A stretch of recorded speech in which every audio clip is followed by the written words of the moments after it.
క్రమము మరికొద్ది సేపట్లో మహిళా తల్లులు అక్కా చెల్లెలందరము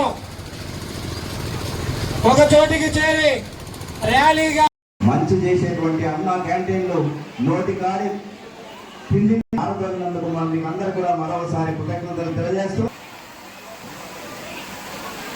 సభాధ్యక్షుడు ఈ కార్యక్రమానికి అతిథులు ఇక్కడ విచ్చేసినటువంటి మహిళలందరికీ పాత్రికేయులందరికీ నా నమస్కారములు. ప్రభుత్వం చేసుకోవడం జరిగింది.